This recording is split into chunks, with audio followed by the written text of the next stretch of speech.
Hey everyone, this is David Brown with the migration update for March 8th, 2024 from the Braddock Bay Hawkwatch. Kim and I started out the morning at the Braddock Bay East Spit. Most of the mute swans were hanging out in the marina. Here's just a small portion of them. In total, there's probably around 150.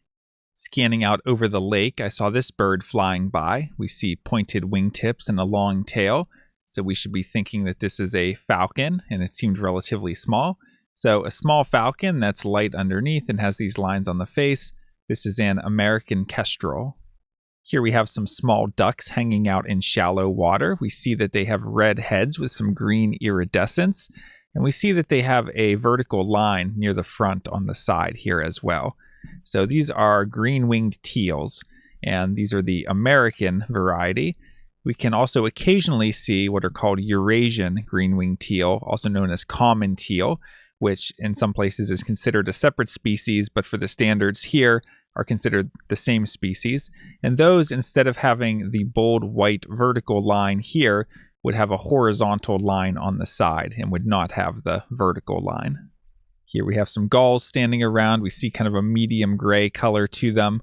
We see that their legs are yellow, and if we look at the bills, we see that they are yellow with a black ring. So these are ring-billed gulls. In the center of this photo, we see a duck with a green head and chestnut-colored sides and a really big bill. So this is a male northern shoveler. We also see two other species of ducks. Here on the right, we see a green-winged teal, which we just talked about. And all of these other birds that we see are American widgeons. Here we have a pair of ducks, and if we look at the one on the left, which is the male, we see a really long neck, a brown head with a white stripe going up the side of the neck, and a long tail. This is a northern pintail, and the bird on the right is the female northern pintail. This group of 4 ducks was flying far out over the lake. They were black in color and big and bulky, so we should be thinking scoters, and they had white patches in the wings, so these are white-winged scoters. We had a total of 37 species at the East Spit. At 9 a.m., we went over to the Hawkwatch platform to start the count. You can see it was a beautiful day with a blue sky with a high layer of thin clouds. The wind was out of the east, occasionally shifting more northeast, and was relatively light in the morning, but actually throughout the day it picked up more, and as soon as it started to get a little bit warm, that wind picked up and dropped the temperature down, and really by the mid-afternoon it was feeling pretty chilly up on the platform.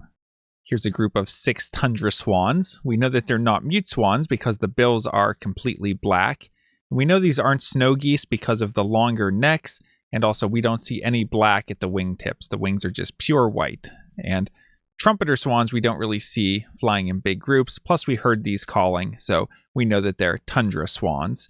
And we saw a lot of tundra swans migrating about a week ago, but the numbers of them have been pretty low recently, so we're enjoying seeing the small flocks that are continuing to migrate. Here we have a bird with pointy wings flying over, but this is not a falcon. This is actually a type of shorebird. This is a killdeer, which is a type of plover, and note that double breastband. We heard a loud whistled song with a lot of ups and downs to it, and this fox sparrow popped up and perched for us. Fox sparrows are a large sparrow, and they're just really beautiful. And this bird's a bit early. I looked it up, and last year we had our first fox sparrow on March 25th. But actually, I was on a mission for a different bird because some visitors to the platform who had just been down on the boardwalk said that they heard a marsh wren singing, which this would be really early in the season for one of those. So I wanted to go down and see it and hear it for myself. Sometimes marsh wrens like to be real showy and they perch up and do splits in the cattails while they're singing. But this one was being real skulky today, and I saw some brief movement in the marsh and was able to point my camera there and take some shots, and by some miracle, I got some photos that show the bird, or at least little bits of the bird, enough to clinch the ID. Plus, we heard it calling as well as singing. So a really nice find for this early in the season. I looked it up, and last year, I didn't have a marsh wren until April 23rd. So really, really early to get this, about a month and a half early for this marsh wren to be at Braddock Bay.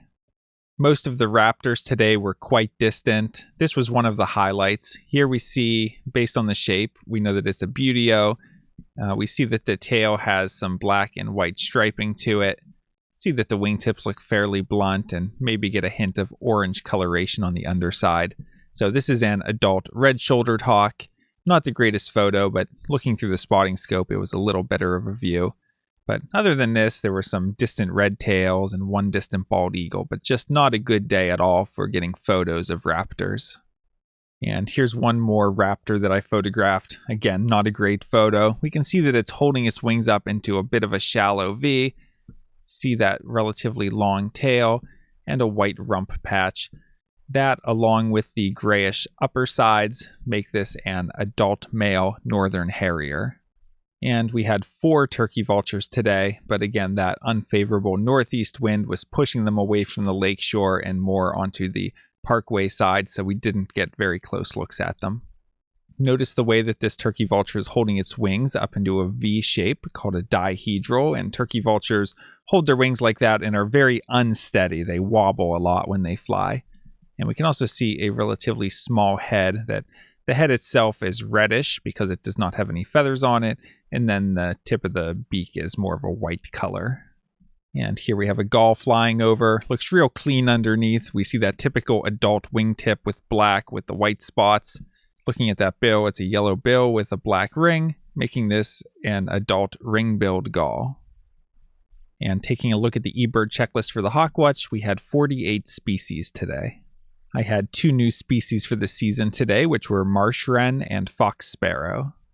And taking a look at the hawk count report for our migrant raptor totals, today we had 4 turkey vultures, 1 bald eagle, 1 northern harrier, 1 red-shouldered hawk, and 3 red-tailed hawks for a total of 10 migrating raptors.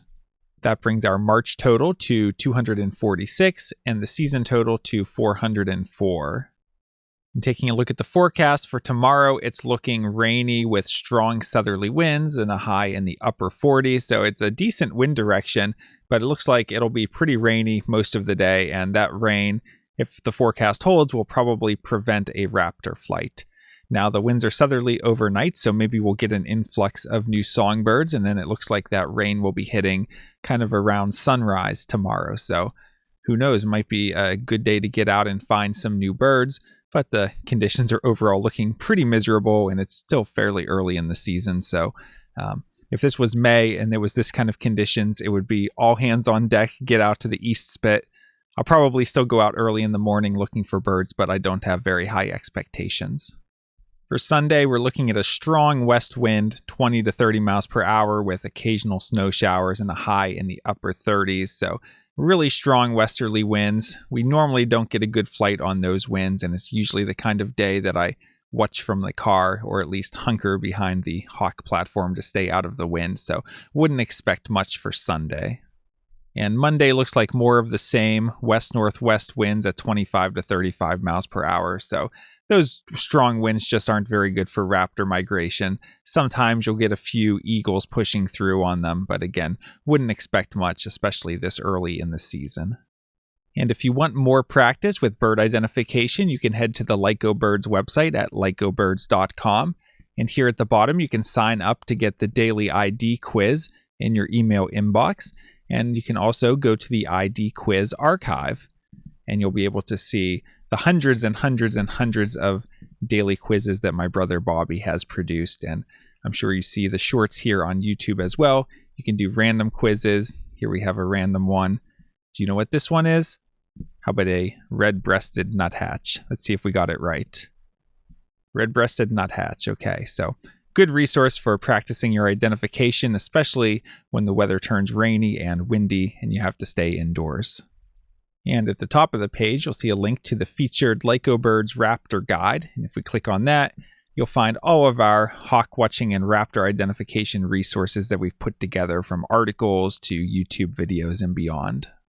Well, there may not have been much raptor activity today, but we sure had some nice songbird highlights with the early fox sparrow and marsh wren. And with the southerly winds tonight, maybe that will bring in some more new migrants. Although with the rainy weather and then really windy weather for a few days, it's looking like we'll have a few more slow days for raptors, but hopefully by midweek, we'll get some more favorable winds and some good days out at the Braddock Bay Hawkwatch. If you enjoyed this video, be sure to hit the like button and be sure to subscribe to LycoBirds to make sure you don't miss any of these daily updates. From Lycobirds, this is David Brown. Thanks for watching.